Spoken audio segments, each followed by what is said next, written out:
And again, I encourage everybody down at the website, dallasreads.com, for bios, all the information. I read a short introduction, and Dallas going to talk about how South Carolina, how the Revolutionary War was won. Dallas is a versatile musician, broadcaster, writer, and historian with multi-passionate career spanning decades in Southeast music, media, and cultural events. And named up of Concord, North Carolina, here in the BA in Broadcast Communication and Marketing from Matt State. And as a radio personality and DJ, worked with top stations in the Carolinas. A musician and an entertainer, Dallas has been a fixture of live music since the 1990s. He's also an accomplished writer and historian with a deep passion for American history, particularly the. Can I hear? Yes. Audio's on.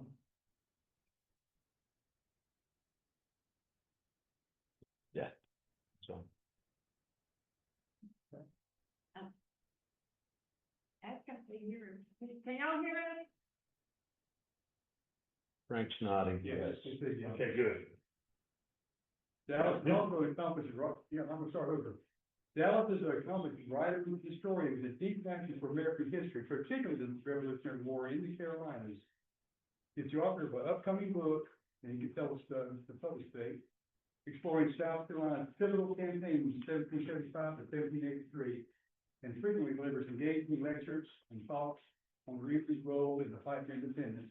A husband and dad, Dallas is married to Amy Reese and has 7 children. 7 children, he still has time to research that one. Dallas brings humor, heart, authenticity to everything he does. The strumming guitar, spinning records, crafting posts, or uncovering stories of the past.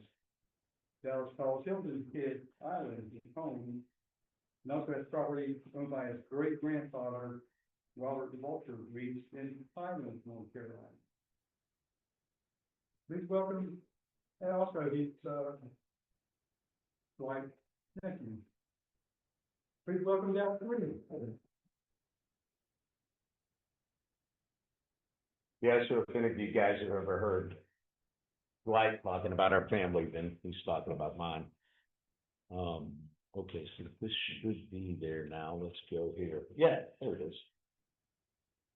Yeah, I haven't gotten to meet everybody, but I've talked to Martha and I've talked to Kenny a lot, and my background, my family, how I got started and how I got interested really in the Revolutionary War was because of Dwight's 5th great-grandfather and my 6th great-grandfather, Lieutenant Colonel James Steen.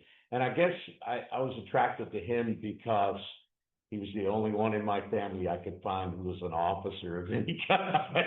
and the rest were just like privates. Although I eventually have found somebody else who we're related to, the Lee family, spelled Leigh, who there's a road named after them in Camden. And he was actually a lieutenant for the Continental Army, but he was in Virginia. And after the war was over, they moved down here, and the family first was in Kershaw County after the Revolution, which it was formed, as Chesterfield was in 1785 after the Revolution ended. And then the family eventually moved up here to Chesterfield County. And my second great-grandmother, that was her maiden name, and they married him. I think they were married into the Sowell family, which anybody who's a Sowell is definitely related to us too, because we descend from King Sowell. So those are just some of the lines, but that's what got me into the Revolutionary War, and that's probably 20 years ago. And then I started trying to research other ancestors, and I found some on my father's side.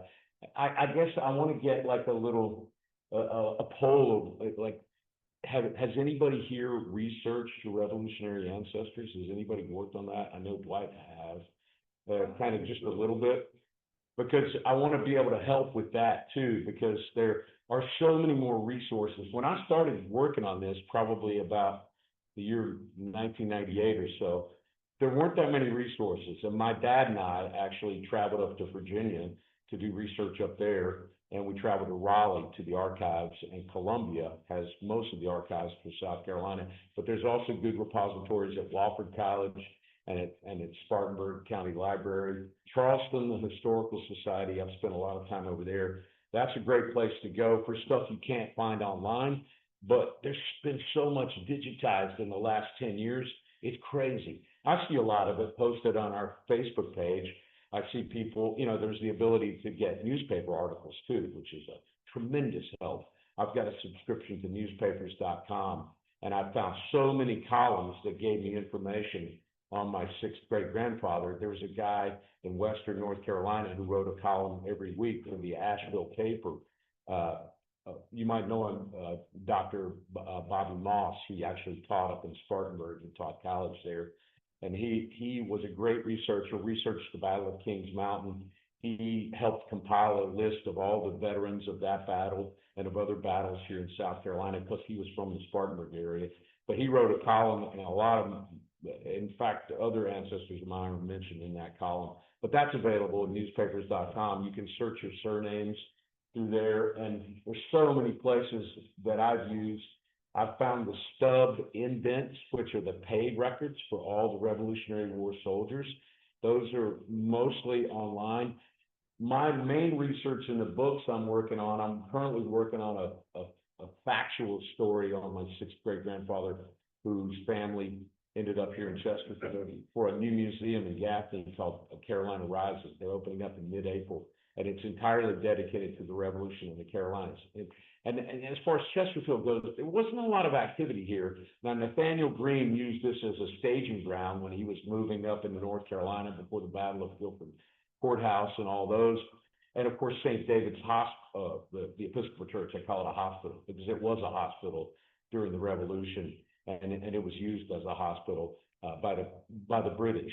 And the British controlled a lot of this area for a long time, so that's why it wasn't really as important as far as battles go, because there weren't really that many battles here. I think there was one Kenny and I discussed earlier that was actually within the county. The biggest bulk of battles in South Carolina outside of Charleston is in that 50-mile radius on I-85 between Gaffney and Spartanburg, and there's no less than 100 American Revolution sites that you can go visit in that corridor of 85. There's a lot. So if you ever wanted to take a tour, all you have to do is check out the American Battlefield Trust online, and they have what's called the Liberty Trail, and they just put this together over the past 2 or 3 years, and it covers all the sites here in South Carolina. In fact, on the way up here, I passed, I guess it's a relatively new marker in Society Hill.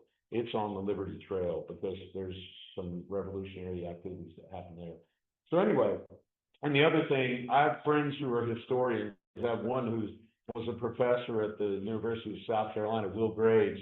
He helped me with research on my sixth great grandfather, James Steen, because he wrote a book about Colonel James Williams, who was a colonel of the militia here in South Carolina, who worked with my sixth great grandfather. And Williams was killed at Kings Mountain. He was killed in that battle, October 7, 1780.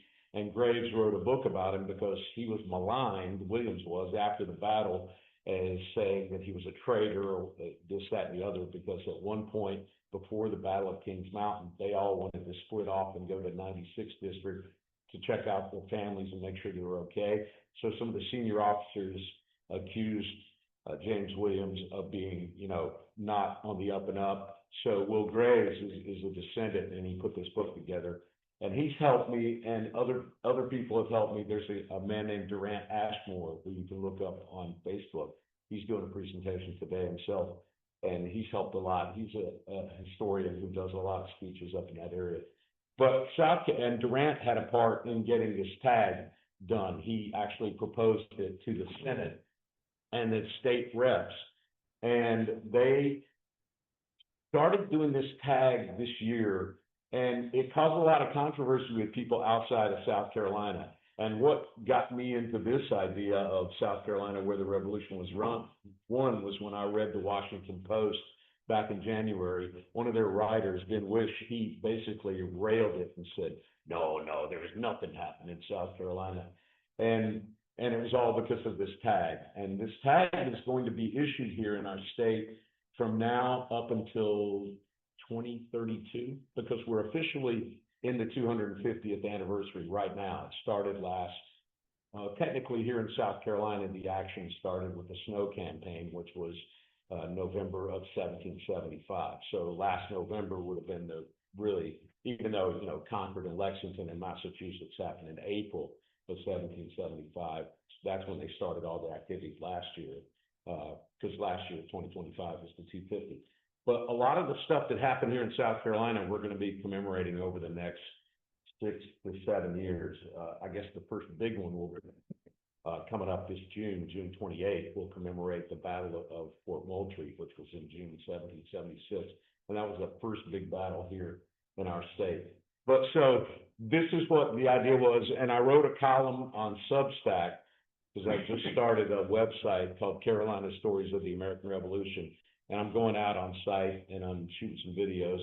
And I responded to the columnist at the Washington Post, and I said, yes, the Revolutionary War was won in South Carolina. Ben Brash, that's his name. I'm sorry, I got his name wrong. And he said he questioned the historical accuracy of South Carolina's new default license plate slogan, where the Revolutionary War was won. And he quoted some historians who said, well, yeah, there was, Kings Mountain and Cowpens, but the war was really decided at Yorktown when we had the surrender in October of 1781. He said it's just regional pride mixed with hyperbole, tourist marketing, and maybe some historical overreach. Well, it's true that the British did surrender at Yorktown, October 19, 1781. But how they got to that point, they had to come through the state. And if not for the South Carolina militia and most of truly, they're the guys who won it, because the Continental soldiers were all overtaken in May of 1780 when Charleston was taken down, and they took 5,000 prisoners, the British did. So anyway, that was where the idea came from. So let me advance forward here. And yeah, there's the quote from Ben Brash from the Washington Post. And the charge was that the surrender occurred at Yorktown. The claim of victory is false. Well, yeah, if you get technical, it really is, because Yorktown was where. But it's sort of like, when you inflict a wound on somebody, like during battle. Like our sixth great grandfather, he died of a sword wound. He was slashed by a Tory in Rowan County, North Carolina, but he didn't die for a week. And the way I look at South Carolina is, we slashed the British, and then they died in Yorktown because they were limping all the way there. It was more or less a war of attrition, what happened here in 1780 and 1781. And as far as for facts go, and I sent these all to Ben too at the Post, and he wrote back to me. He said, this was really good. He said, you defended it well, but he still hasn't responded in the paper. Most historians today say there were about 400 plus engagements. And really that number depends on what you call an engagement. A skirmish with like 10 guys is really what we're adding in here, because lots of historians, George Bancroft was a pretty astute historian in the early 1900s. And he and Edward McCready, who were both South Carolina residents, estimated about 137 engagements, battles. And that's, Utah Springs, Cowpens, Kings Mountain, Rocky Mount, Musgrove Mill, Hanging Rock, Williamson's Plantation, which was Huck's defeat.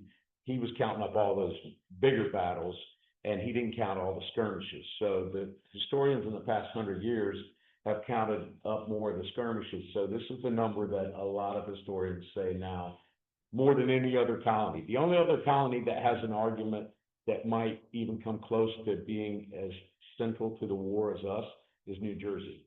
New Jersey had about 250 to 300 actions, battles, skirmishes, that kind of thing. But if you look, when we were kids, what were you taught in school? What do you remember about the Revolutionary War at school? Anybody? Well, me, George Washington crossing the Delaware. We all heard that one, right? And you might have heard the big battles, obviously, Concord and Lexington, shot heard around the world. That was the famous William Wadsworth poem in the 1800s that made that battle famous. Then the Battle of Bunker Hill, that was huge because it was a massive victory for the British. And then, of course, you had Saratoga, and then New Jersey, all those battles.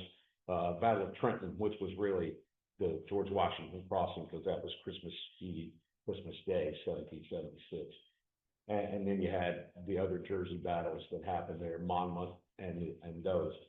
But that's what we mostly learned in school. When I was in school in Concord, we didn't really learn much about South Carolina in the Revolution. And maybe it was more here. I don't know. I never talked to my mom. My mom went to Jefferson to school there, but she never told me.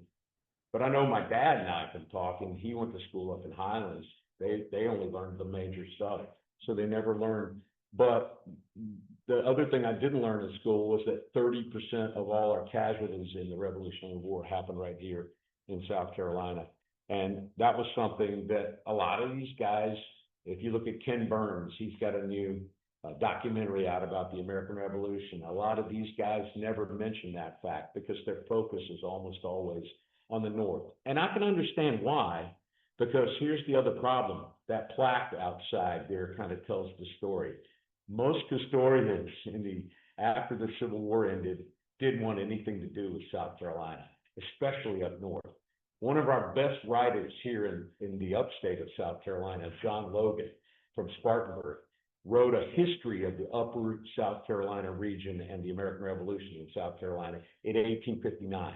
He had a second edition ready with a bunch of stuff about my sixth grade grandfather, and he never got it published because when the Civil War ended, he tried to send it to 20 publishers up north. They all rejected it. They're like, you guys are traitors.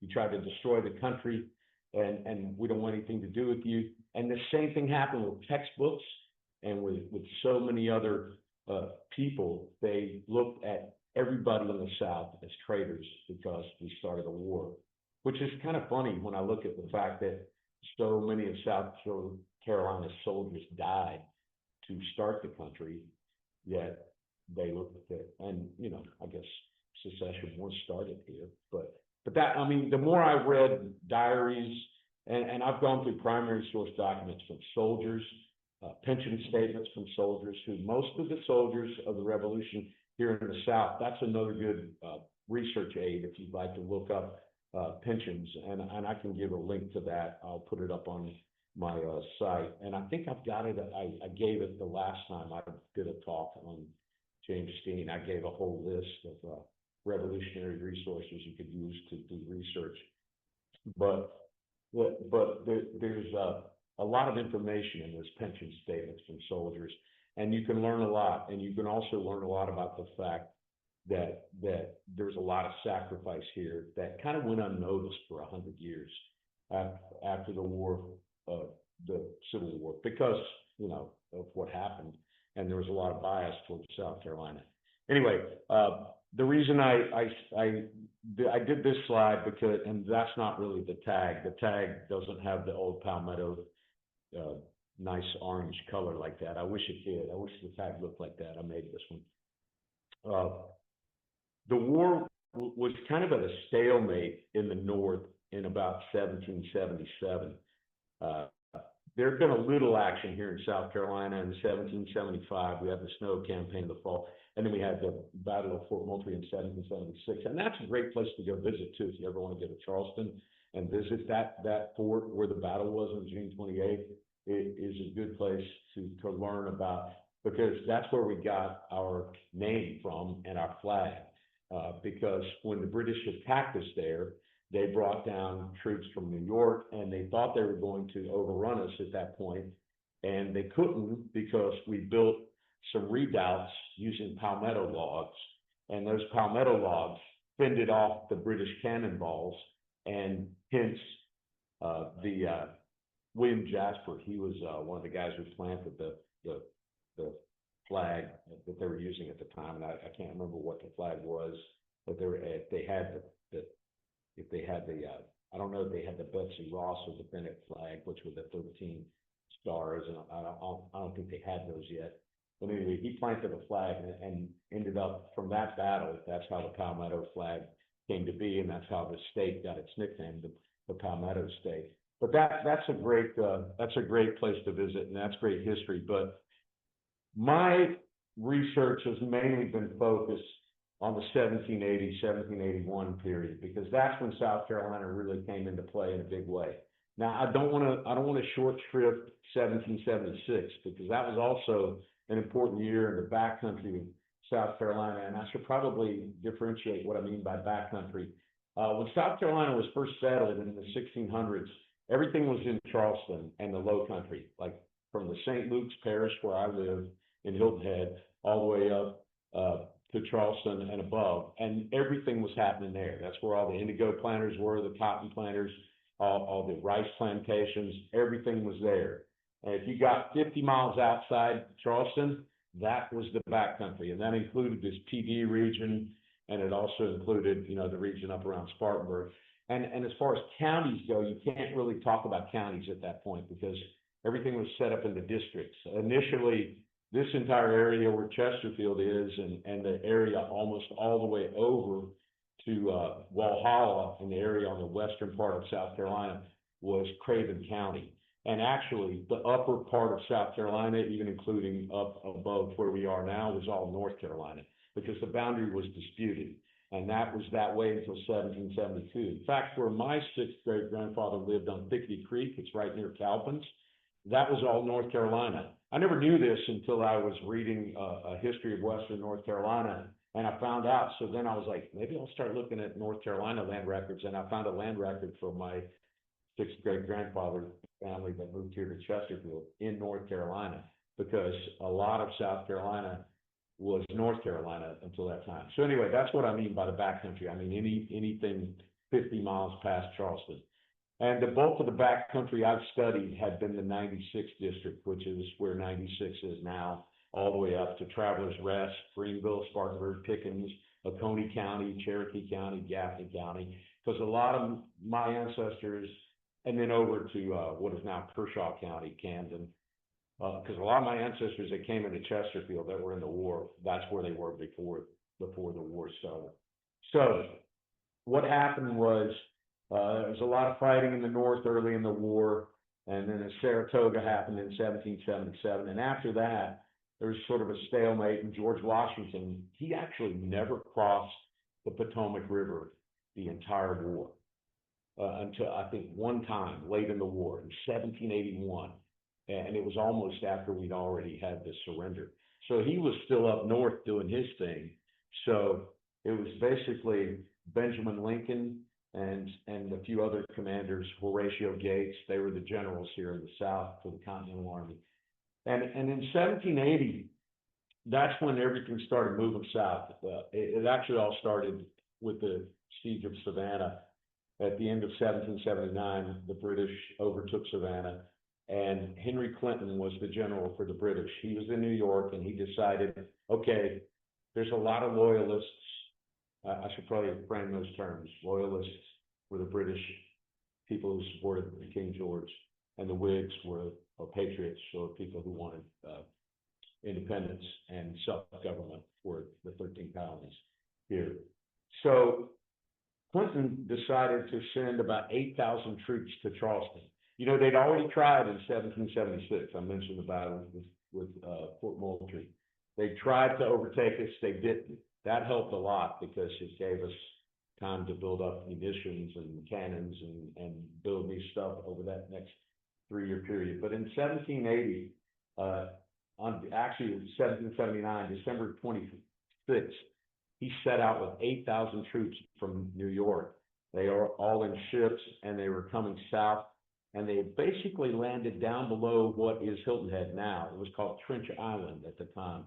And they landed there, stayed there for a few days. Then they floated up to Charleston, and they actually debarked at Wadmalaw Island, which is where I play every Tuesday in the season at Salty Dog. It's right there at Kiowa Island. It's now called Seabrook Island. But that's where they got off, and they walked the swamps 30 miles, all the British troops. They came to Charleston. That was about February when all their ships finally got here because they got caught in a lot of storms. And once they got to Charleston in February of 1780, then they began a siege. And the siege lasted for 42 days until May of 1780. I think it was May It was a Friday, May the 12th, May 19th, one of the dates. But what they did, Lord George Germain was the supreme leader in the U.S. For the British, and he was Clinton's superior. And he said to Clinton, there's a lot of loyalists in South Carolina. We can take it over. We just have to seize the ports. So that was their plan. They wanted to come to Charleston and seize it. Well, they did.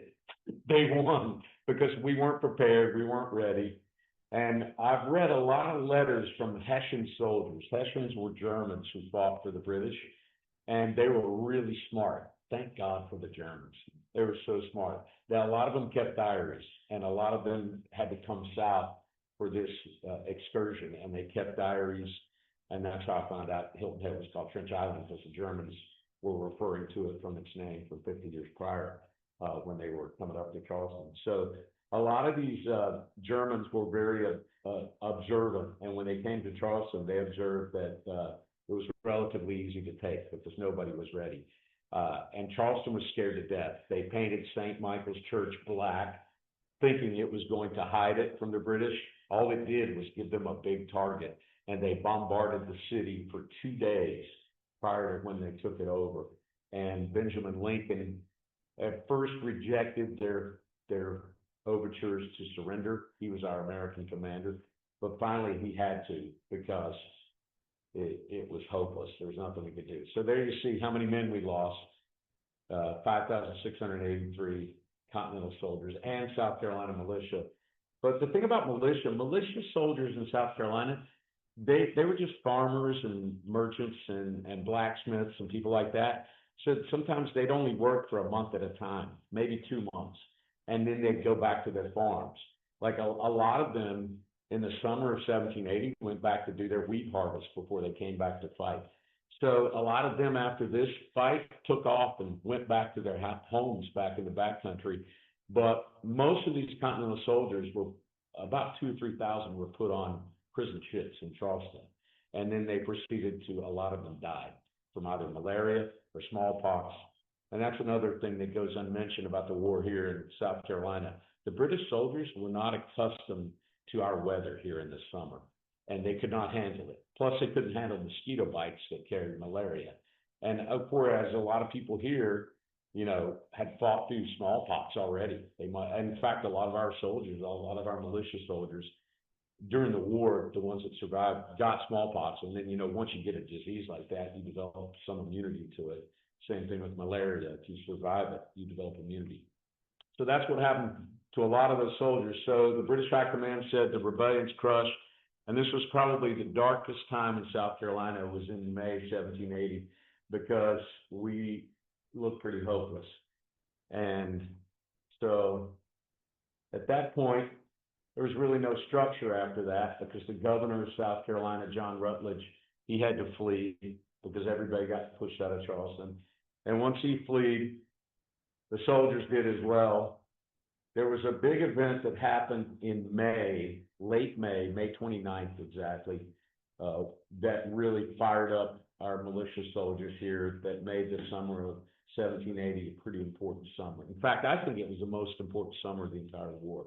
And it was when British Major Bannister Tarleton, who had been a guy of privilege, he grew up in England, privileged, his family. In fact, when he was 20 years old, he received an inheritance of 5,000 pounds.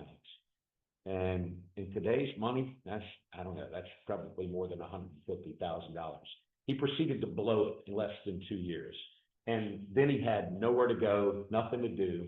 So 5 days after the action at Concord and Lexington in 1775, he signed up for the army in England because he thought, hey, I'll go to America. He was very vain. He'd already made overtures that he wanted to be famous, and not the kind of notoriety like George Washington wanted. George Washington wanted notoriety for doing good deeds and for doing the right thing. Tarleton wanted notoriety. He didn't care how he got it. And he had already bragged to guys he'd gone to school with in England that he'd lain more women and that he killed more men than anybody else. And one of his schoolmates, I read this quote from one of the letters after the war was over. One of his schoolmates said that he was nothing more than a rapist who, and he found joy in that because he was a murderer as well. So, and these were guys who went to school with him before he came to America. So anyway, that was just the opinion of him. So in May of 1780, the troops that had been coming down to support us, there was a group of American troops, and it's right near the Waxhaws. It's not far from here. And this was where Tarleton caught up with American troops. He slaughtered them all, slashed one of their main commanders, and this guy actually lived, slashed him across the mouth and the nose, and he lived, but he couldn't talk again. He never spoke after that. But the result of that was every action after that, all through the summer of 1780 to Kings Mountain to Cowpens in 1781, every time British people surrendered, we would give them Tarleton's quarter, and they would remind them that he's slaughtered a bunch of our troops. And because of that, they basically didn't give any mercy. And it was very violent war from that point on. Not that it wasn't violent before, but it was very, very violent. So what happened after the fall of Charleston in 1780, Henry Clinton, the general for the British, he revoked the paroles of all the militia, and he forced Americans to take up arms for the king. He made a proclamation in June of 1780. He said, hey, look, if you don't come over to our side and fight for us, we'll kill you, we'll burn your farms, we'll take your family, we'll rape your women. I mean, it was very vile language he used. And that fired up all the militia here in South Carolina. So they all banded together. And basically what happened is neutrality became impossible because, and I was talking to, maybe it was Doug, I was talking to Doug about this, that before the war, the British thought there were a lot more loyalists in the South than there were. But it probably was more like a third patriots, a third loyalists, and then maybe the rest of the people just didn't care. They didn't want to be in, they wanted to run their farms and not be bothered with the fighting. And at this point in 1780, that whole thing probably reversed. It probably became 50% people wanted to be patriots. And so then, okay, so I backtracked a little here. I talked earlier about Whigs and Tories or loyalists. Tory was just another name for loyalists. Basically, what happened here in South Carolina was a civil war. The Battle of Kings Mountain, there was basically one British soldier there, and that was Patrick Ferguson. He was the commander, the major, who'd already threatened us, and that's why all the Overmountain men came from Tennessee, because he threatened to kill everybody who wouldn't fight the British. But everybody else were loyalists, so they were Americans too, technically. So that's what makes that battle so weird. But it divided families as a result. I mean, like pretty much from 1775 to 1781, a lot of the fighting here were between people who supported the king and people who didn't support the king. And that's why families were divided. The violence was personal. There was a lot of house burning, theft of livestock, and summary executions. In fact, I went to Union Cemetery last week to see the grave of Colonel Thomas Brandon. He was the commander over my sixth great grandfather, James Steen. And I found letters from two of his majors, and one wrote his memoirs after the war. It said at one point, the Battle of Cowpens, he killed 6 people with a sword, and then he killed people who were surrendering. And he also did that to people throughout the countryside. He was pretty ruthless. But so there were ruthless people on both sides. And that's what a lot of people don't realize, that the way this war was fought was broadswords and muskets and bayonets, which were the pointed, ends of guns. And there were a lot of ambushes. That's how my sixth great grandfather died. He was ambushed by a couple of Tories he tried to arrest. So, and the fighting was different. Before this, the French and Indian War and all the other wars that had happened for thousands of years, soldiers had all stood in a straight line, and they fought each other head to head. And the way the fighting here in South Carolina worked out, guys would hide behind trees, behind rocks. There weren't as many trees back then, no. we have a lot more wooded, like there was a lot more canebrake and a lot more open areas. And a lot, like the Camden battlefield now has a lot more trees on it than it did at the time that battle was fought in the late summer of 1780. So, and that's important to know that it was a civil war here in South Carolina. And here's a look at three of the main commanders here in South Carolina. I don't want to spend a lot of time on this because I'd rather talk about why South Carolina was so important. But Francis Marion, Thomas Sumter, and Andrew Pickens, they're three great guys to look up, especially Thomas Sumter, because he was a guy who really dogged the British throughout 1780 and 1781. And we didn't win a ton of battles over those 2 years, but Nathaniel Greene said it best. He took over our army in late 1780, and he said, "We fight, we fall, we rise again." So what we did, we basically wore them out. We broke their supply lines. We inflicted a lot of damage on them, so they got weaker and weaker and weaker over that 2 year period. And that's really how the whole thing ended up. Yeah, it's death by 1,000 cuts. That's a great way to say it. This is just a look at a few of the battles that happened in the summer of 1780. A big one was Huck's defeat, because that was a legion of British soldiers that we actually defeated with our militia. And up to that point, we had never really won any battles with militia that were of consequence. And the militia were looked at, they were sort of maligned for a lot of the war, and because they were always known to run. But you know why they ran? They only had a musket that would only reload once a minute. And when you have a British guy coming at you and he's got a 2 foot long sword, a bayonet on the end of his gun, what are you going to do when you don't have time to reload your gun? But they got that reputation up until the Battle of Cowpens, when they actually stood their ground at Cowpens. And then another important battle in the summer of 1780 was Hanging Rock. This battlefield, if you get a chance to go see it, it's up in Chester County. They've done a lot with it in the last 2 years. When I first went to it 10 years ago, there was nothing there. And a buddy of mine, Kip Carter, lives on the property, and he's done a lot with the American Battlefield Trust, and they put up new signage, and they can show you exactly where the battle happened. That was a pretty fierce battle, and there's actually some troops, some militia from Chesterfield were involved in that battle as well. And then Musgrove Mill was a very important battle, because it really wasn't, it was sort of fought to a draw, and it happened on August 18th, but it was sort of a prelude to Kings Mountain, which happened a month and a half later.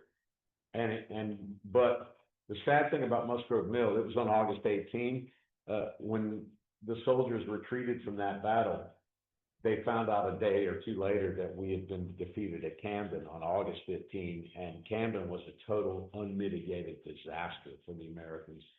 Horatio Gates had been our commander there, and he had brought our troops down, the Continental troops from Hillsborough, North Carolina, in the couple of days before August 15th. And he didn't go the route that his superiors wanted to go. He wanted to get here quick, so he went right through the middle of nowhere. So they had nothing to eat. So they ate green corn and lean beef from wild cows they killed, but the green corn was making them sick. And then the day before the battle, he had the bright idea to give them molasses and green corn and like some other, and it was terrible, because then when the battle started, there were lines of militia and soldiers peeling off to go to the woods, because they all had upset stomachs and they were all throwing up and retching. And so we ended up having over 1,000 soldiers killed at that battle at Camden. And that was August 15th, which was 3 days before we actually fought to a draw at Musgrove Mill. And these battles, Musgrove Mill is a great battle site too. It's over it's near 96. It's a great battlefield to go visit. There's a lot of great history there. I would suggest visits to any of these if you can make these road trips. They're a lot of fun to go see what happened. And a lot of these nobody talks about, but they were important because they wore the British down in the summer of 1780. And it was, like I said, the death by 1,000 cuts. And then the real first big blow to the British that was a major blow, because Patrick Ferguson was a very important commander for them, because he'd been dogging American troops, and Thomas Sumter and others, for almost a year prior to this happening. But Kings Mountain was October 7, 1780.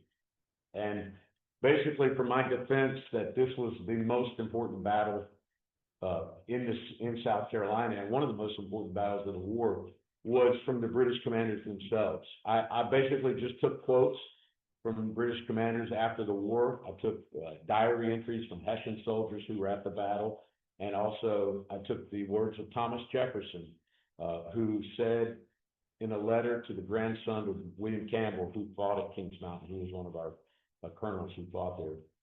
Thomas Jefferson called it the turn of the tide of success for the war, was the Battle of Kings Mountain. And Sir Henry Clinton, he's the guy who, brought all the troops down in May of 1780. He said Kings Mountain is the first link in a chain of evils that followed each other in regular succession until at last they ended in the total loss of America. Kings Mountain, the important thing about that battle, and that battle site's a great one to go visit too. It's an all-day thing now. You really need to spend a whole day there if you go. It forced Cornwallis, the British commander, to retreat to Winnsboro, and because he tried to go up to Charlotte, and he'd been in North Carolina and Salisbury, but he was faced with a lot of resistance in Charlotte. That's how Charlotte got its nickname, the Hornet's Nest, because that's what he called it, because there were so many patriots there. So he backtracked down to Winnsboro after that Kings Mountain loss.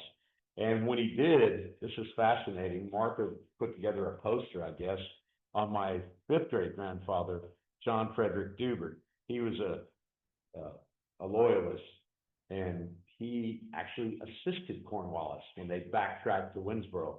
And his family, if you're in the Munn family, or if you're from the Streeters, which that surname disappeared when his granddaughter's family moved here because they all married men and lost their surname, but then you'd be related to them, because how that happened, Dubert, he died in Charleston of smallpox in 1781, in November of that year. But his daughter Elizabeth, she married John Jacob Schroeder. It's how it's really pronounced.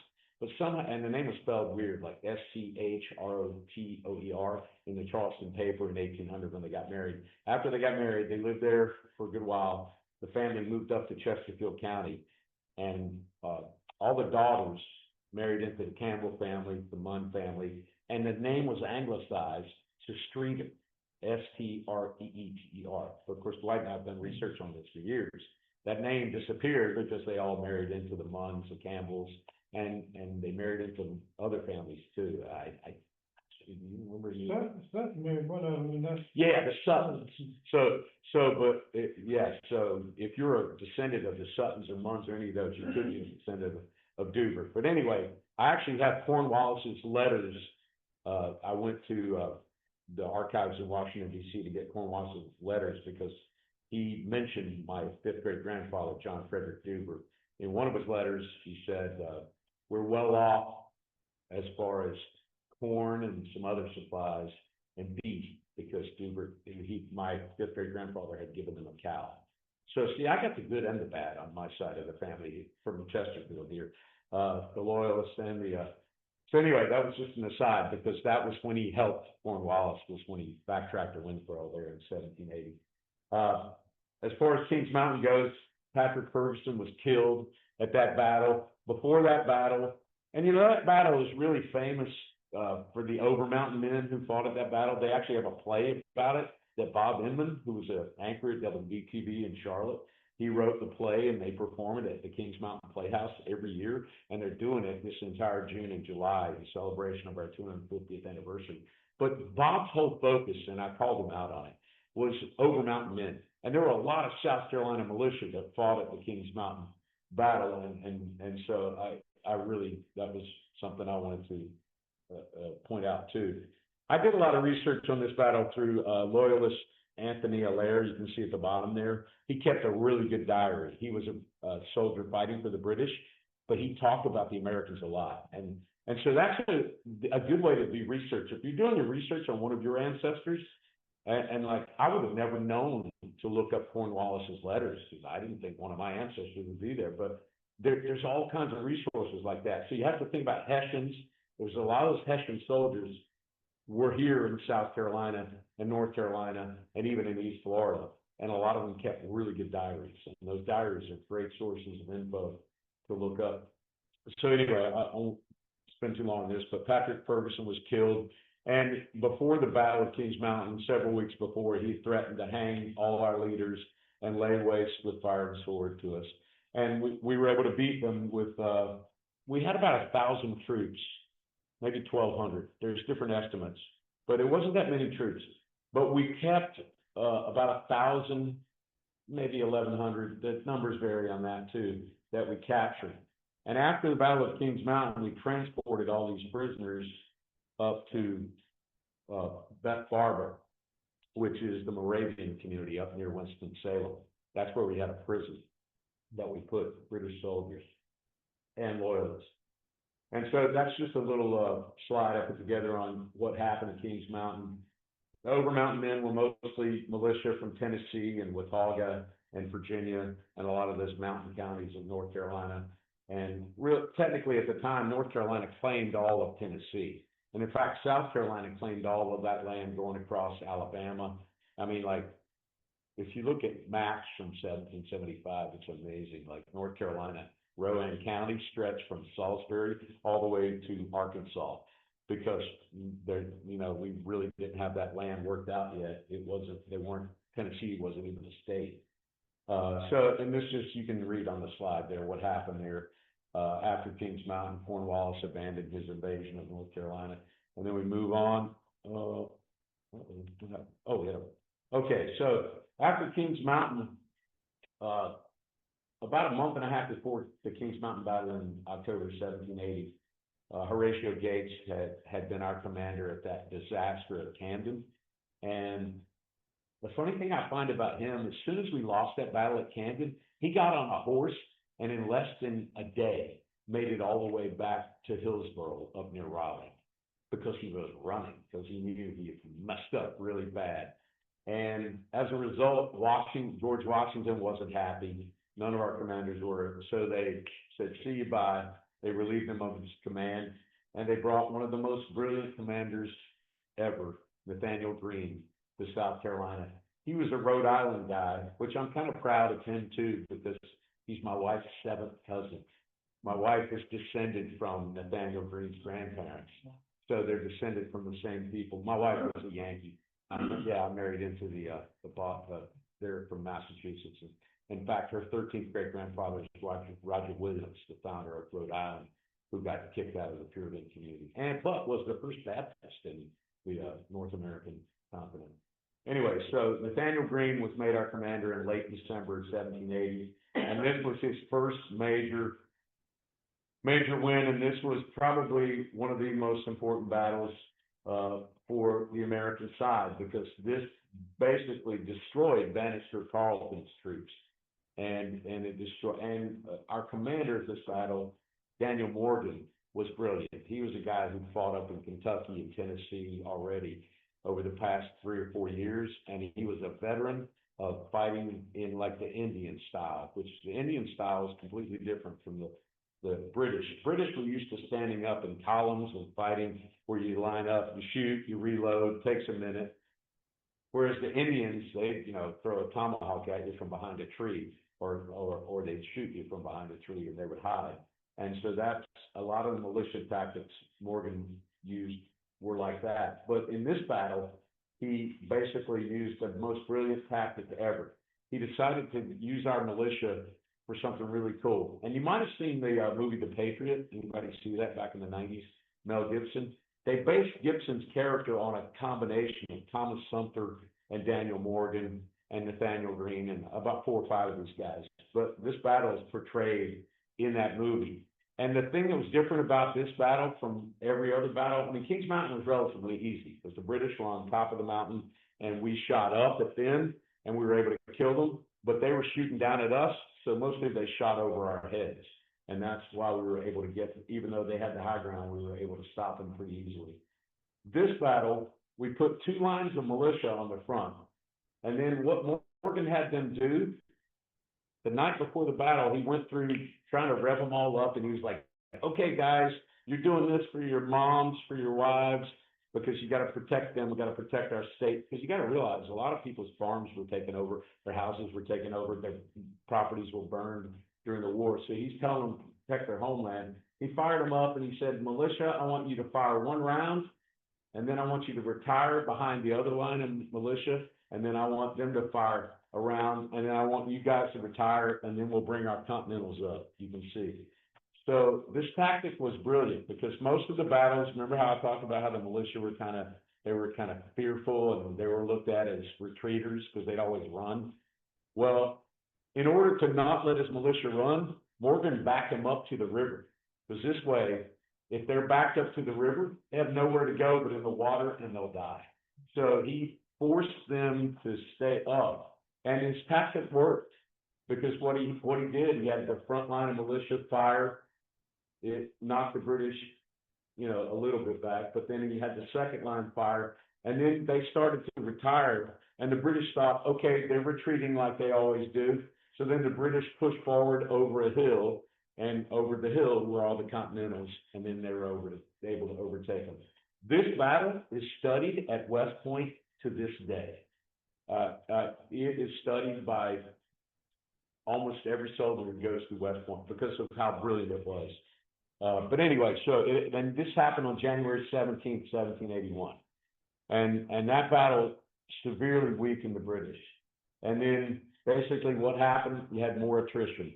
Now, 1781, once we get past March, we get into North Carolina. Nothing against them because, they were part of our states. We were one state until technically 1770. 1713 is really when they split, but 1772 is when they finally set the boundary line for both states. But our states were called Carolina before 1740, when they were one state. I don't think they officially split in North South Carolina until like 1736 or something. It was a long time after they initially split. So, but the war moves up to North Carolina because Guilford Courthouse was in March of 1781. And then it comes back to South Carolina, and there was a big battle later in 1781, actually one of the bloodiest battles of the whole war, Eutaw Springs, which doesn't get a lot of play, but it was pretty big. So anyway, you can just see here from these slides, and I'll make these slides available too, if anybody would like to see them. This was really the nail in the coffin. This was the bloodiest day, pretty much outside of Bunker Hill, which was, that April of 1775 in Massachusetts. And it was September 8th, and Nathaniel Greene attacked the British commander Stuart. It was a tactical draw, but it was a strategic victory for us because we knocked so many British forces out, and they couldn't hold the field. So that was really, that's September 8th, October. So basically a month later, the British they're giving up. And I know I'm kind of just going through this real quick, but here's my case. Now, the number I'm using here was the number from George Bancroft and Edward McCready. They were two historians who wrote books on the history of the Revolution here in South Carolina. Both were from South Carolina, and their families were old South Carolina families. And their numbers, like I said, were based on all these major battles. 137 plus. Now, if you go talk to most historians at the University of South Carolina today, and if you look at the South Carolina 250 Commission, their FC 250 website, they say up to 400 because they're counting all the small skirmishes. But I looked at the major actions, and that's what Bancroft and McCready did. But 103 were fought solely by South Carolinians, which the partisans, that's basically just our militia and soldiers here, without Continental assistance. The Continental soldiers, the difference between the Continentals and the militia, Continentals were paid. They were guys who got paid. Plus, they had a little privilege, like my Lee ancestor, whose family came to Camden after the war. He was a officer in the Continental Army, so technically I could join the Society of Cincinnati. But you can't join that society unless you're a descendant of an actual officer of the Continental Army, which I wish you could for militia officers, but you can't. Militia, they don't count it the same way. But anyway, so that's what partisans were. They were the militia fighters, and they didn't get paid. That was a big difference. Militia, they're just fighting for free to protect their families. But the Continental soldiers actually got paid. So, but there were more battles fought in South Carolina than all the New England states combined in 1780 and 1781, because basically the whole war was here. But we didn't hear about this for 100 years after the Civil War because of the Civil War, and that's really the reason why. And in 1782, there was a lot of killing and bad stuff still going on here in South Carolina, even though the official surrender at Yorktown, Virginia, was in October 1781. All through 1782, there was killing and loyalists and Whigs still fighting. And a lot of loyalists at this point were pretty scared once the British surrendered. So a lot of people, a lot of families went to East Florida, down around St. Augustine, which to this day, you have a lot of family surnames that are still there. Then a lot of others went to Nova Scotia and in Canada, and a lot of others went to the West Indies. In fact, some of the biggest offenders and killers of patriot soldiers who were loyalists ended up going to the West Indies. Guys like William Cunningham, Bloody Bill Cunningham, who fought throughout the backcountry of South Carolina. There you see the Bloody Scout raids. He was still making raids as late as November 1781, but he ended up running down to the West Indies and the Bahamas, and he died there. And so did a lot of other loyalists, and thus their families did not continue. Some were able to stay, and the ones that stayed, there was still a lot of animosity, I'm sure, as it was after the Civil War. There's a lot of animosity between people who were Unionists and people who defended the Southern cause. And there you see, John Lawrence was a soldier here for the Patriots. He was killed in August 1782.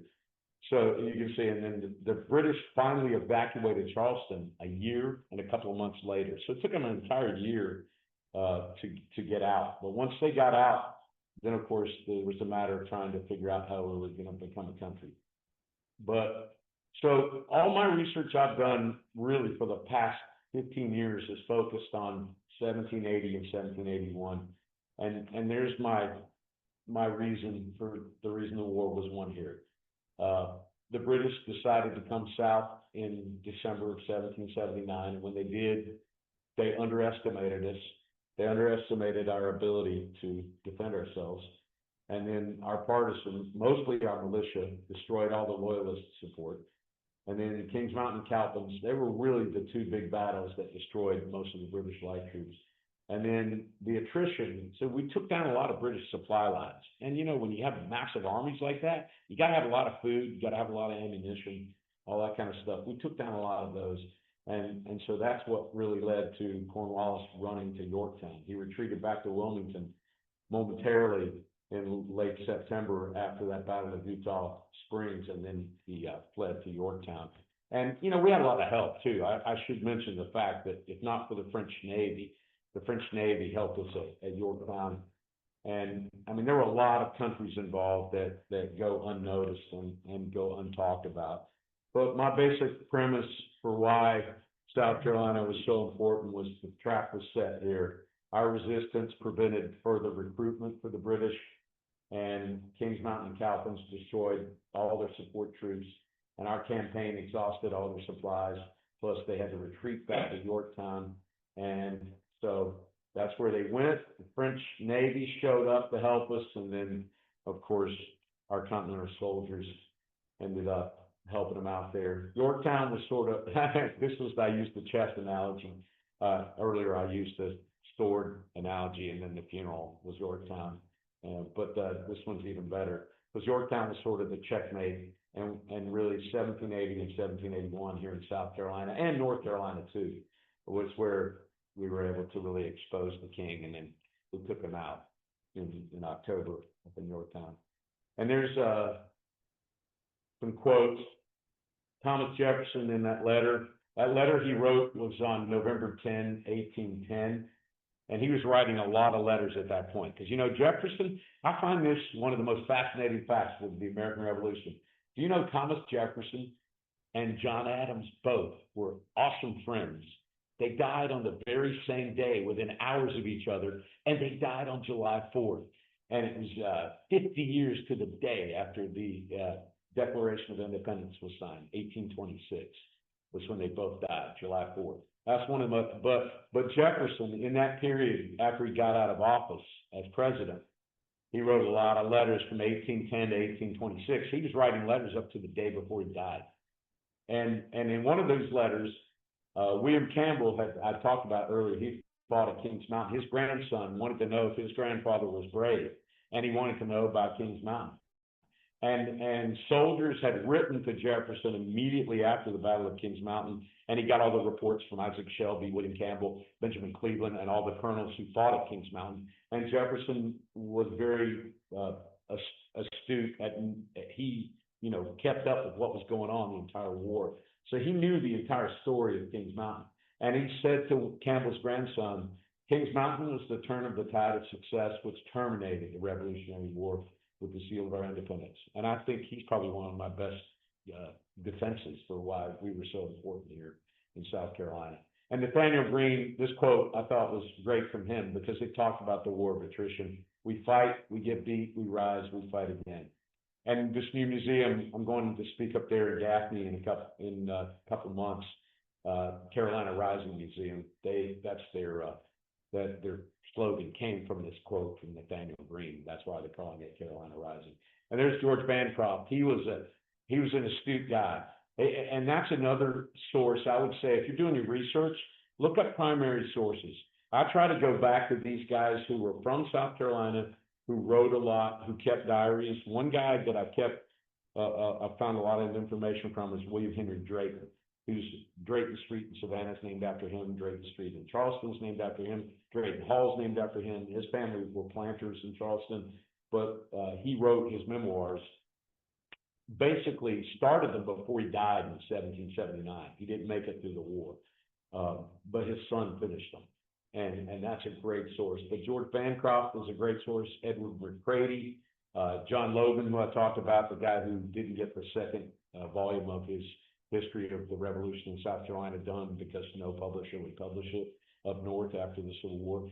And other historians, probably the most famous historian from South Carolina was a guy who wrote the first history of the Revolution, and he was a physician from Charleston. His name was David Ramsey, and he actually wrote in 1789. I'm talking, what's that, like 6 years? 6 years after everything ended, he wrote a history of the Revolution. And that one's good, but it's hard to read because he wrote it in that old English script. And so his T's look like sevens, but he's a great historian to look up stuff for too. Anyway, so there, Yorktown is the funeral. This is a quote from Bancroft, and he wrote this in 1901. He said, Yorktown was the funeral of the British Empire in America, but the death wound was inflicted in South Carolina. And we paid the highest price because we basically lost more soldiers and more citizens, which, as you know, that left a lot of widows and a lot of mothers to raise children by themselves because of that. And that's another reason. I feel like, I believe South Carolina, and this is a figure that I learned from, I worked for the census in 2010. And in 2010, I was just a guy knocking on doors, going around. And then in 2020, they made me a regional over a county in Florida. And then for 2030, they're going to make me, I'm going to be over the whole lower half of South Carolina. But anyway, when I worked with the census, I learned a lot. And there was a census of South Carolina done in, there's one during the war, actually. They did one in 1776 or 1779, but they did another one prior to the first U.S. Census in 1790.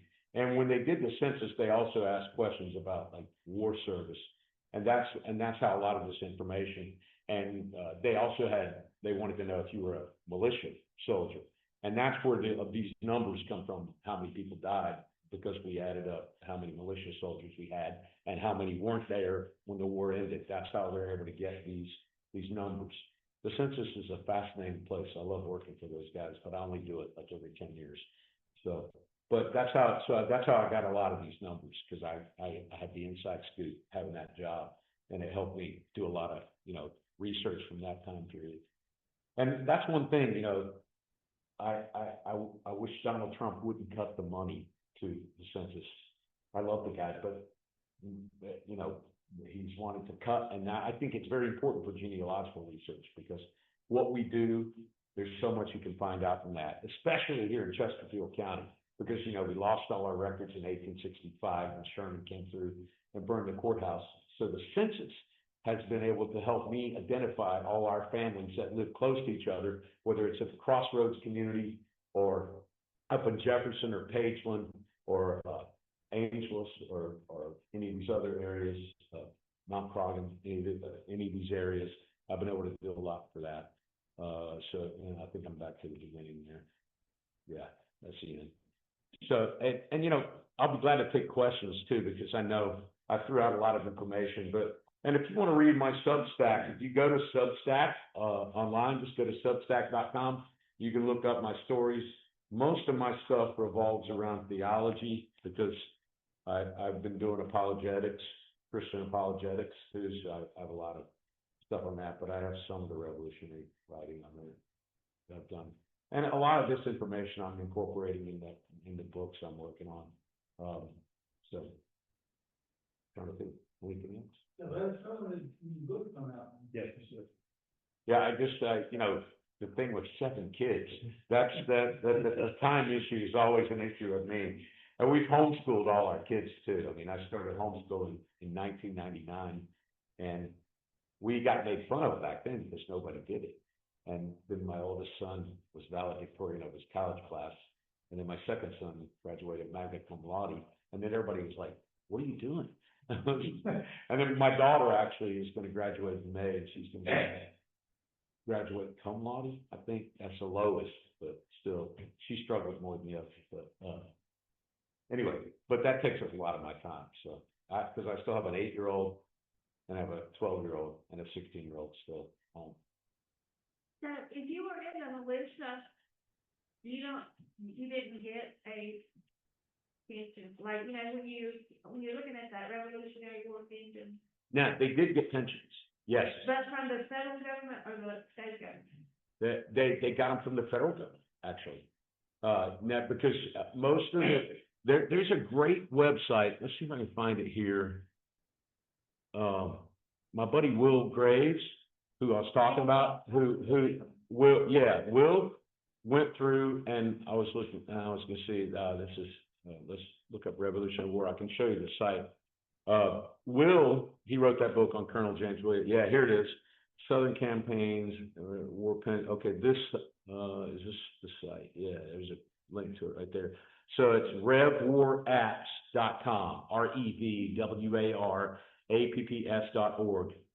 Now, these are all, Will took years doing this. He and 2 or 3 other researchers went through, and you know how hard it is to read writing from the 1780s. But after the war was over, there was an effort made early on. In fact, in 1786, there was an effort to discover service of a lot of veterans here from South Carolina in the militia.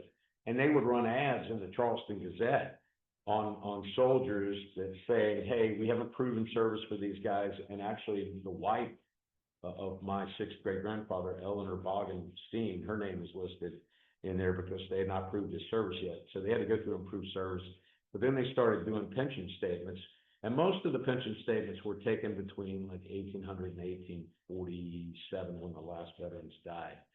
And they were taken mostly from the soldiers.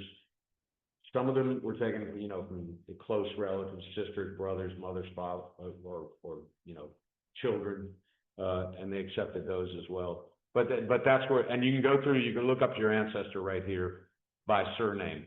And this is the only way militia got paid. Like, so I don't think my 6th great grandmother, Eleanor, would have been able to survive without that pension she got, because they would compute their service. And my 6th great grandfather, he's a different story, because he was an officer in the militia. So he had a quartermaster who kept up with all his records and everything. So his records were so good, they knew when he served. Like I've been able to go through and pinpoint his service. I know he started in August of 1775, because William Tennant, the Presbyterian minister who went through the backcountry, talked about him in his journal. And then I know his service continued all the way through nonstop. I know he was at 10 Mile Spring in Charleston, which was a base we had 10 miles outside of the city. He was there from November 1779 to February 1780, before the fall of Charleston. And then I know all the battles he was in. and there's a controversy with his death, but I've been able to pinpoint his death was sometime after Kings Mountain, but before the Battle of Blackstocks on November 20, because two guys in his regiment were promoted up to, one was promoted to his position, and the other one promoted, his nephew, in fact, was promoted to the major side. So he's a different story. It's tougher for privates, but you can find privates in these militia records. You can, this website, you can go to, you're doing the searches, you can go freeform. Yeah, the free-form search is great. I love that one. Yeah, like go to searches. Yeah, there they are. Free find search. Okay, so at Reese, they were, Ancestry was, housing that they are making available. If you go to, Fold3, Mm-hmm.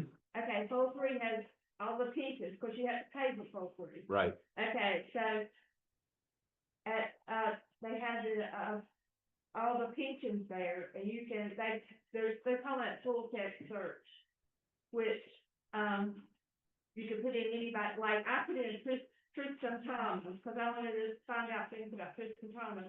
Right. So I put in Tristan Thomas in the top thing, which was like, anything, you can put down, like, you can search in any name or whatever, you don't have to search the soldier, you can search his wife's name. So it will find it in the document. Yeah, and that's a good way too. What she just said is important.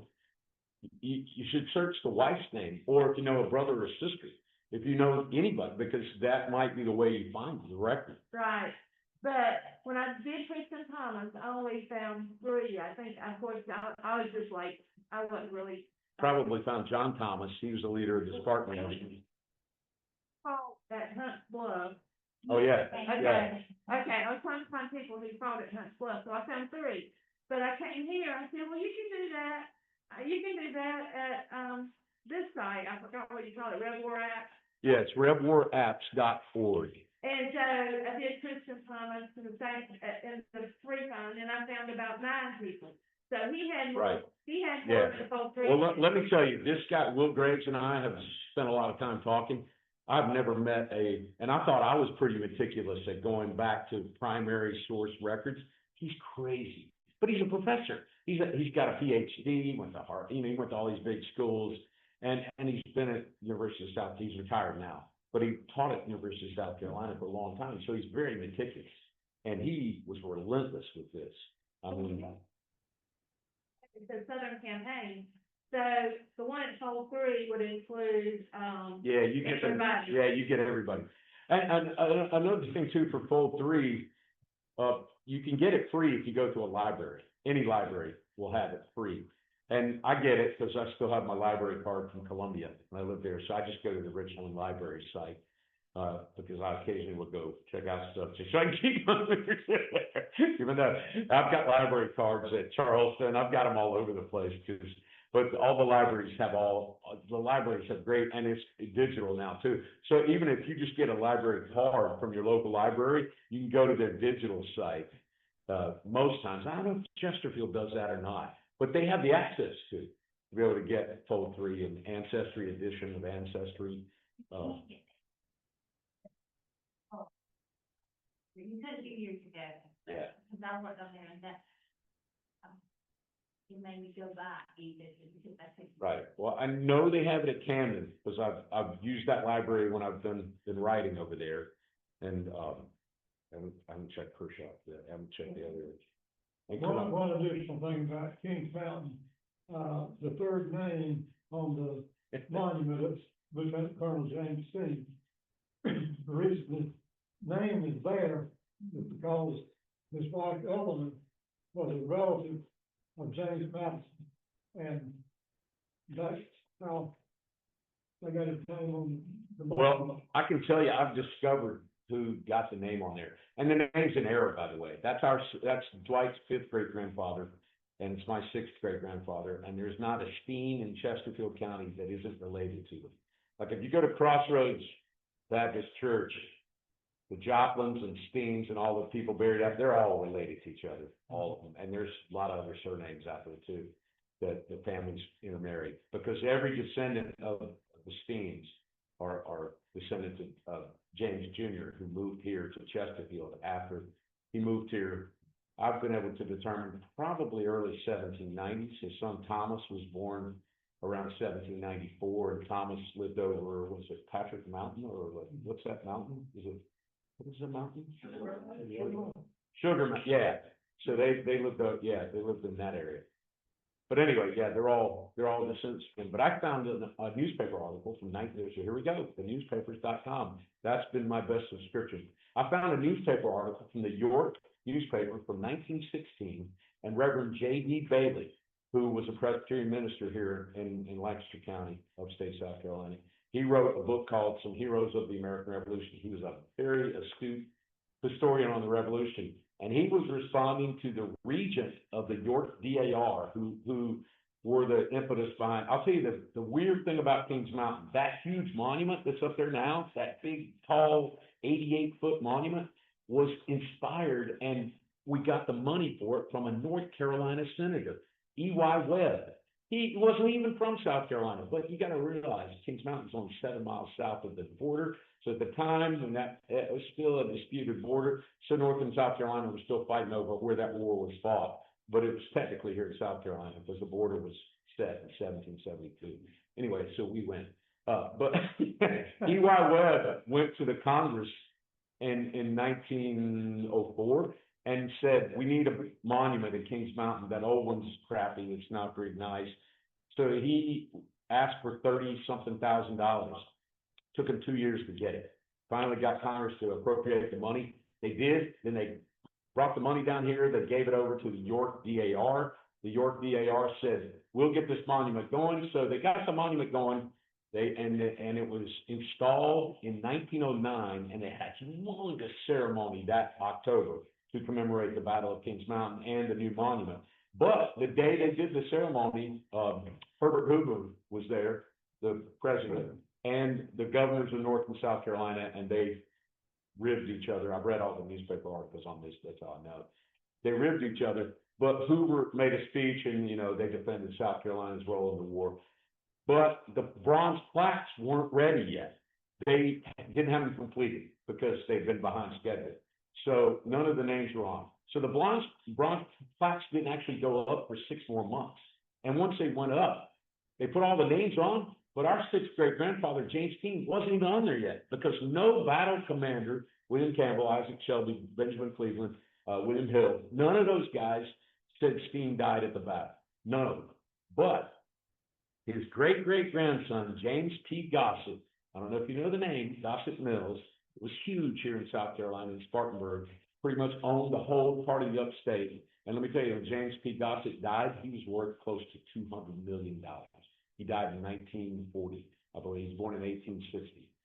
But anyway, he was one of the most powerful men in all of South Carolina in the early 1900s. He also happens to be our cousin because he was the 2nd great-grandson of James Steen.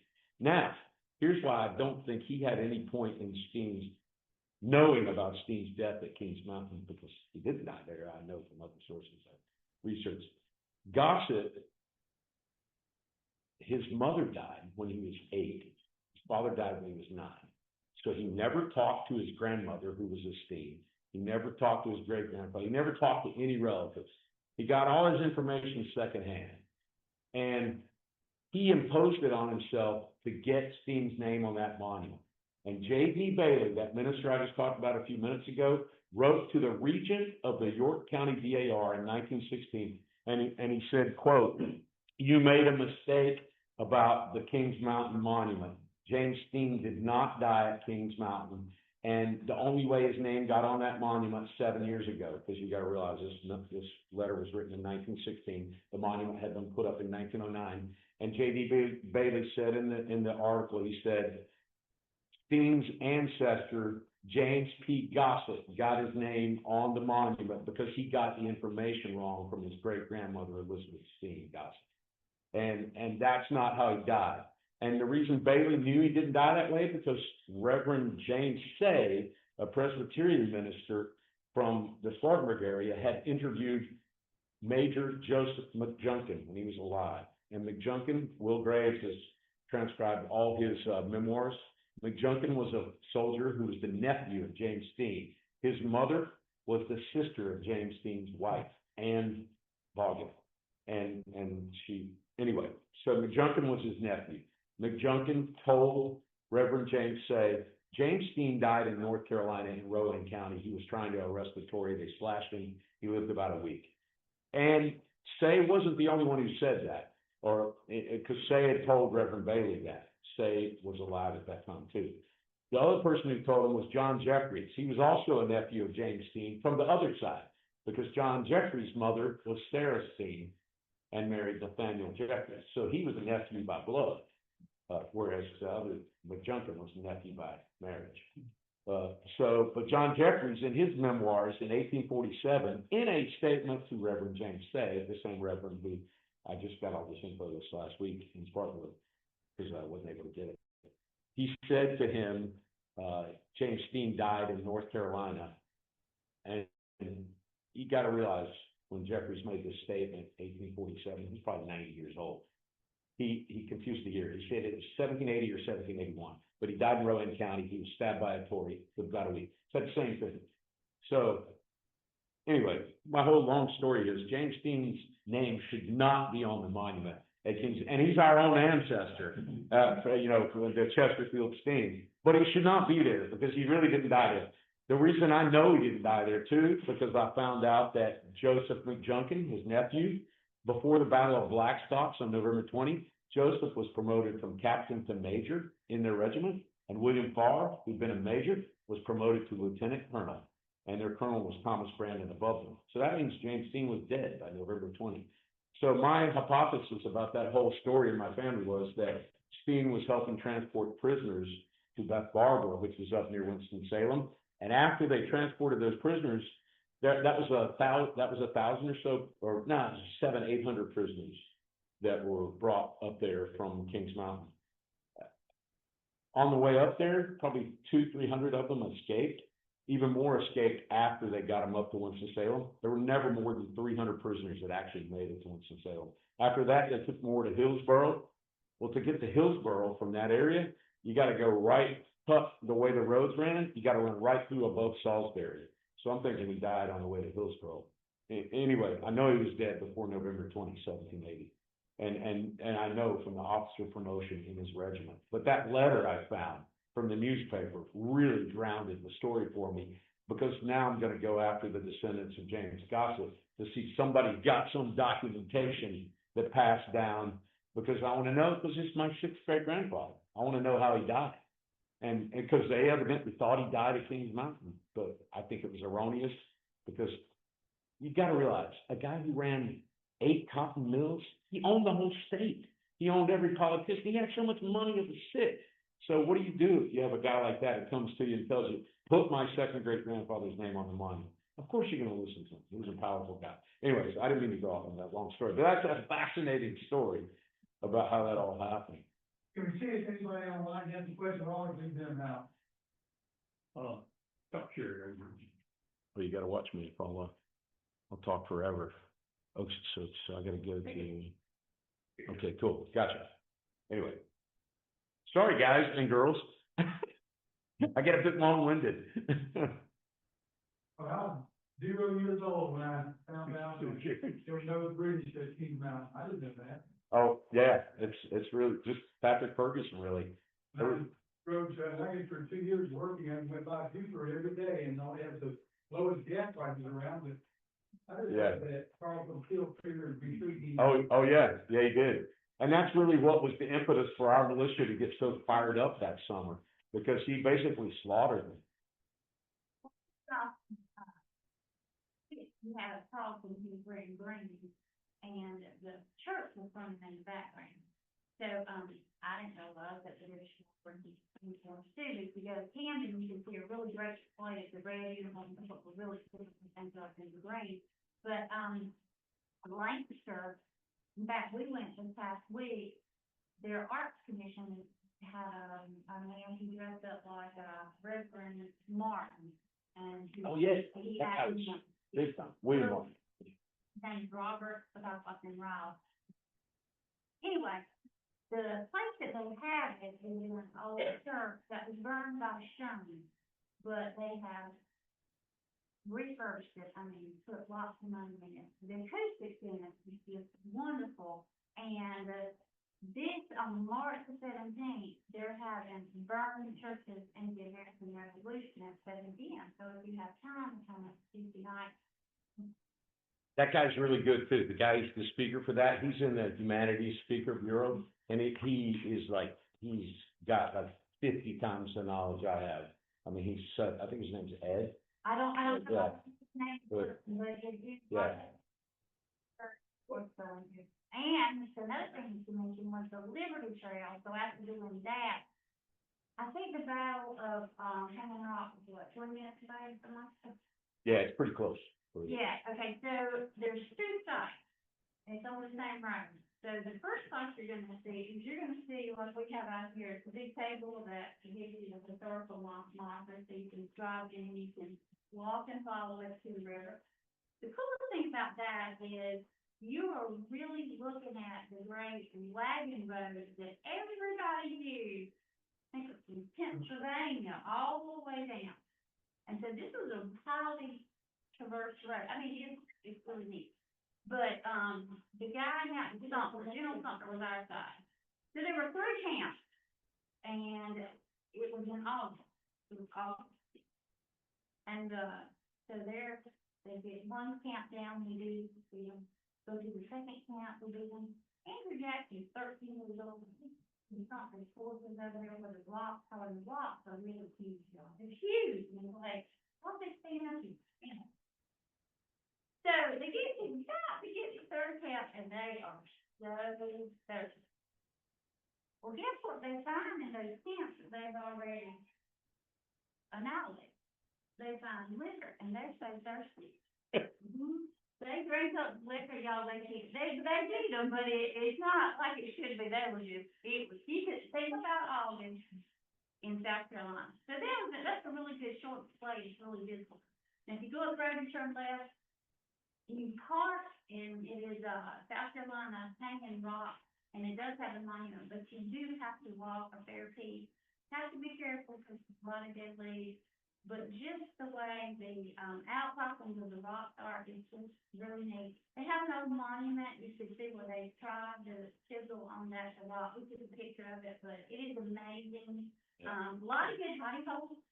I can see where the red would show up, so we were at a better advantage of that. But that is part of the Liberty Trail, and then, but it's not part of the So, and Buford's 30 minutes, Buford's Massacre in Charleston, every year in May, they do a ceremony. I've not been able to see it, but if you go past Payson, you come along number 9, you'll see the crossroads turn left. You can see it almost. It's only about a quarter mile down the way. And that's what the Liberty Trail now walk with, but, they bury you, y'all. It's very sad. There's a mass burial there, in the monument. It stops sometimes to get that way. Yeah, so, anyway, a lot of stuff happening. One thing they did say about Lancaster, because you mentioned Yorktown surrendered 81, is that correct? Mm-hmm. Okay, he mentioned that it was still going on a few years Oh, after. yes, it absolutely. So what they're going to do is they're going to continue this series, bring in, highlight that it's still going on. It wasn't over. Really It wasn't over for us. Well, I mean, I'm sure loyalists here were harassed for 2 or 3 more years after, probably even up to, when Chesterfield County was formed in 1785. I'm sure, that's why, when I was in St. Augustine doing research down there were loyalists still coming down there in 1786 and 1787 because they were getting harassed up here. So they were bolting from North and South Carolina because people that had been in the war on the Patriot side were threatening their lives. And, it's probably a lot like the Civil War, because that was our first Civil War, was the American Revolution, because so many people just hated each other, after that, because people were killing each other for 6 years. And, that battle is really close to my heart. I've got my best description of Lieutenant Colonel James Dean's actions in the war at the Battle of Hanging Rock. He led the left side. And the reason I know that, Major Joseph McJunkin, his nephew I talked about, gave these massive statements to like, James Say and to other historians. And his pension statement is unreal. It's an awesome, you can look it up on our pension site. But his memoirs, he wrote a complete, and Will Graves has transcribed it all. Will, who did all this work on these pensions. He wrote a complete, like, review of that battle from McJunkins and two other soldiers, Major Thomas, or not Thomas Hill, one of the other majors.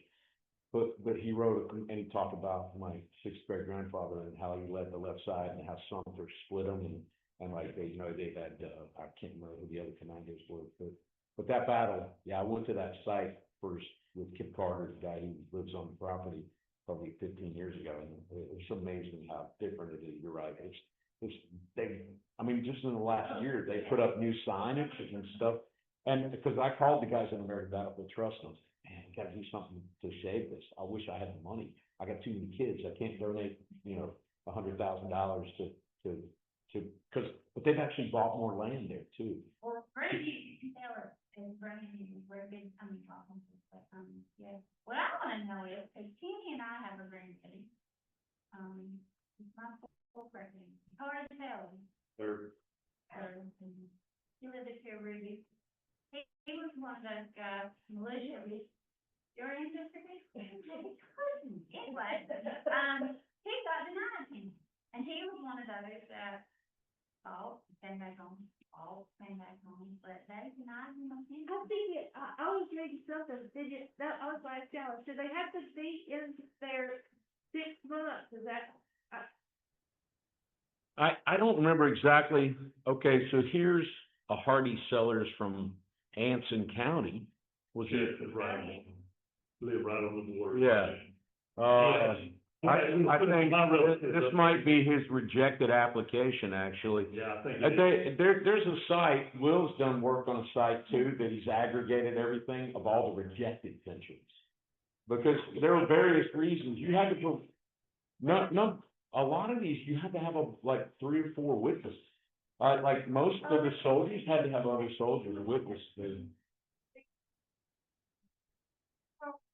Charlie said that he would, there was somebody that he thought wasn't worthy or something that was gonna testify for him, but. Oh, yeah, it's on the other side, I think. Yeah, he wouldn't let him testify, so he wouldn't, Interesting. yeah, so that's why he wasn't one, but I was reading one last night, it was Burl Jones, and it said that he was rejected because he didn't fight 6 months.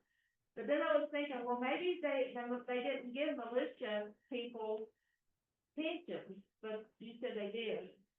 Yeah, James Steen's wife got a pension, and so did John Jeffries, who I talked about.